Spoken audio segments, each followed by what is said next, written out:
नमस्कार दोस्तों, स्वागत है आपका YouTube चैनल कंपटीशन बॉस पर। मैं हूं आपका दोस्त नितेश। दोस्तों, इस चैनल पर मैं आपको एजुकेशन में जो नए चेंज होते हैं उसके बारे में भी लगातार बताता हूं। एक बार फिर से अगर आप टीचर बनना चाहते हैं, चाहे वो 3rd grade, 1st grade, 2nd grade, TGT, PGT, NVS, KVS, UP, Bihar, कहीं भी हिंदुस्तान के किसी भी कोने में अगर आपको किसी भी लेवल पर टीचर बनना है, कॉलेज एजुकेशन को छोड़ दीजिए, स्कूल एजुकेशन में अगर किसी भी लेवल पर टीचर बनना है, तो फिलहाल जो आपकी योग्यता है वर्तमान में वो एकदम चेंज हो रही है।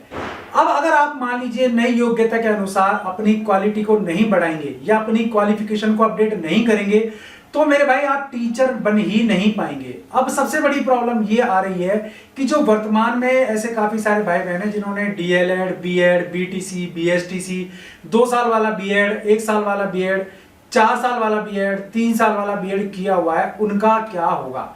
तो इस वीडियो में सबसे पहले तो बात ये करेंगे कि नई पॉलिसी क्या कह रही है और आपको भविष्य में टीचर बनने के लिए क्या करना पड़ेगा।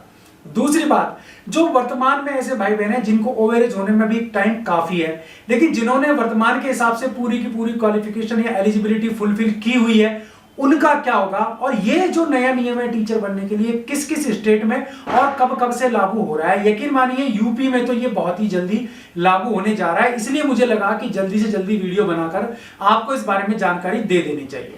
लेकिन पूरी जानकारी आपको दूंगा इस वीडियो में, तो आपको मेरे साथ वीडियो में लगातार अंत तक बने रहना पड़ेगा। वीडियो पसंद आए तो लाइक और शेयर जरूर कर दीजिएगा। चैनल को सब्सक्राइब करने में कंजूसी मत बरतना।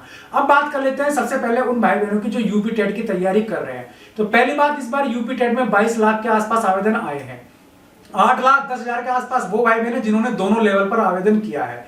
इसका मतलब लेवल 1 पर भी आवेदन करने वाले भाई बहनों की संख्या 10-12 लाख से कम नहीं है। ये बात भी आप क्लियर रख लेना। अब बात क्या आती है कि लेवल 1 या फिर पेपर 1 को हम क्लियर कैसे करें। तो इसके लिए आपको उन पुस्तकों की जरूरत पड़ेगी जो आपकी वर्तमान की सारी जरूरतों को पूरा करती हैं। मैंने आपको लास्ट वीडियो में बताया था कि ऐसी किताबें खरीदो जो आपको उन 6 जरूरतों को पूरा करती हो जो आपके लिए सबसे मस्ट है।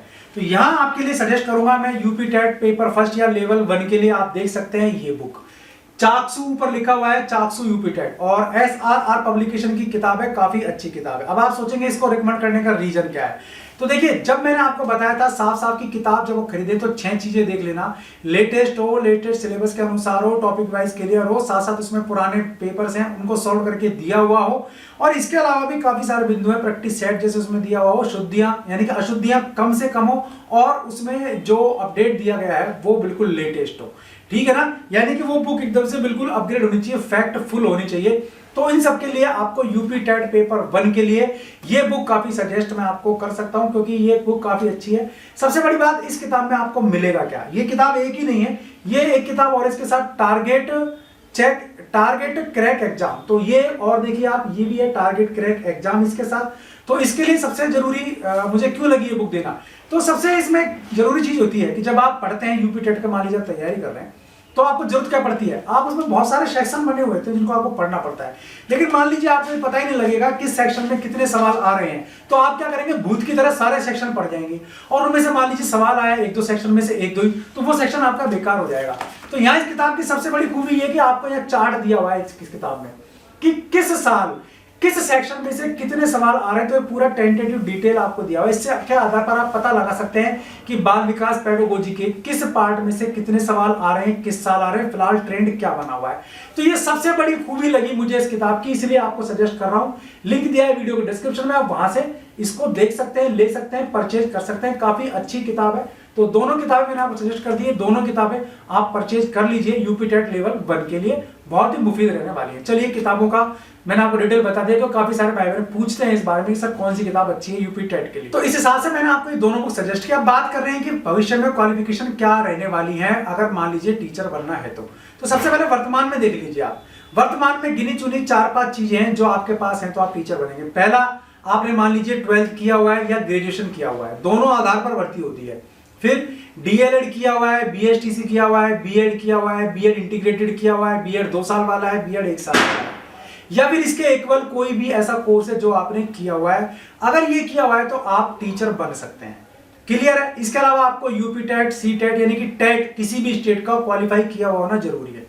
ठीक, लेकिन अब क्या हो रहा है, अब सरकार ने नई पॉलिसी लागू की है और केवल 50 कॉलेजों को यह छूट दी है कि वो ये कोर्स चलाएं, और वो होगा 12वीं पास के बाद इंटीग्रेटेड कोर्स, जो कि बीएड इंटीग्रेटेड कोर्स कहलाएगा। 3 तरह के कोर्स है, इनमें से आपको एक कोर्स करना ही करना है। अगर आपने नहीं किया तो आप 2030 के बाद टीचर नहीं बन पाएंगे। 3 कोर्स कौन कौन से हैं? पहला है आपका बीए बीएड कोर्स, दूसरा है आपका बीएससी बीएड कोर्स, और तीसरा है आपका बीकॉम बीएड कोर्स। अब ये तो बताने की जरूरत नहीं है कि बीए बीएड कौन करेगा, बीएससी बीएड कौन करेगा, बीकॉम बीएड कौन करेगा। तो 12वीं के बाद आप इनमें एडमिशन ले सकते हैं। 12th के बाद अगर आप साइंस फील्ड से जाएंगे तो आप बीएससी बीएड करेंगे, कॉमर्स फील्ड से जाएंगे तो आप बीकॉम बीएड करेंगे, आर्ट्स फील्ड से जाएंगे तो आप बीए बीएड करेंगे। कुल मिला के आप बीएड वही करेगा जिसको वास्तव में टीचर बनना है। फायदा क्या होगा? अगर आप 12th के बाद ये कोर्स करते हैं तो भाई 4 साल का कोर्स है, 8 सेमेस्टर आपके लगेंगे। इसमें आपके 4 साल में आपकी जो डिग्री भी हो जाएगी, यानी कि बीए बीकॉम बीएससी जो भी आप करना चाहते हैं वो डिग्री भी हो जाएगी, और बीएड भी साथ ही हो जाएगी। एक साथ दोनों काम निपट जाएंगे, यानी कि एक तीर से 2 शिकार हो जाएंगे। फिलहाल क्या हो रहा है? फिलहाल आप पहले ग्रेजुएशन करते हैं तो उसके लिए आपको 3 साल बिगाड़ने पड़ते हैं, फिर आप बीएड करते हैं तो उसके लिए फिर आपको 2 साल बिगाड़ने पड़ते हैं, लगते हैं आपके 5 साल, और यहां आपका 4 साल में काम हो जाएगा। तो कुल मिलाकर फायदा रहने वाला है इस कोर्स को। लेकिन 2030 तक वो भाई बहन कहीं ना कहीं सेट हो जाए, कहीं ना कहीं टीचर बन जाए मेहनत करके, वरना 2030 के बाद जो आपने ये जो बीएड बीएसटीसी डीएड की है ये खराब हो जा रही है। फिलहाल बता रहा हूं, सरकार आगे नियम चेंज कर दे तो उसके बारे में कुछ नहीं कह सकता, लेकिन आज की तारीख में ऐसा हो जाएगा। 2030 में ऐसा क्लियर किया हुआ है नई एजुकेशन पॉलिसी एनईपी 2020 में। ठीक है, तो ये पॉलिसी लास्ट ईयर आ गई थी। अब बात ये कि ये जो कोर्स है आपका 4 साल वाला इंटीग्रेटेड वाला, ये करें कहां से? तो भाई राजस्थान में, बिहार में और भी काफी सारे स्टेट है जहां ये कोर्स ऑलरेडी होता है। तो अब आप बीएड में एडमिशन लेना चाहते हैं तो इसी में एडमिशन ले लीजिए। फिलहाल तो आपके लिए बहुत ही बेटर रहने वाला है। बाकी 2 साल वाला, 3 साल वाला, 4 साल वाला एक बार छोड़ दीजिए। बीच में एक चर्चा और चल रही है कि अगर मान लीजिए आपने पीजी किया हुआ है तो उस बेस पर भी अगर आपने 3 साल वाला बीएड किया हुआ है तो भी आप इसमें एडमिशन ले सकते हैं। तो उस कोर्स की डिटेल्स अभी तक क्लियर नहीं है, कहां से हो रहा है, क्या हो रहा है, लेकिन उसको छूट दी गई है इस बार, किसमें लेवल 1 पे भी वो पढ़ा सकता है, 1 से 5वीं तक भी। तो कंपटीशन तो बढ़ेगा, लेवल तो बढ़ेगा, लेकिन जो आप 12 प्लस ये 4 साल वाला बीएड कोर्स कर लेंगे, इंटीग्रेटेड बीएड कोर्स कर लेंगे, तो आप काफी सेफ हो जाएंगे, टीचर बन पाएंगे। तो ये नया एक बार मुझे लगा कि अपडेट था जो आपसे शेयर करना चाहिए। वीडियो पसंद आया तो लाइक और शेयर जरूर कर लीजिएगा, चैनल पसंद आया सब्सक्राइब कर लीजिएगा, बेल आइकन दबाएंगे तो आप वीडियोस के नोटिफिकेशन आपको मिलते रहेंगे। आज के लिए इस वीडियो में इतना ही, ऐसे किसी वीडियो में फिर मिलूंगा, तब तक के लिए नमस्कार।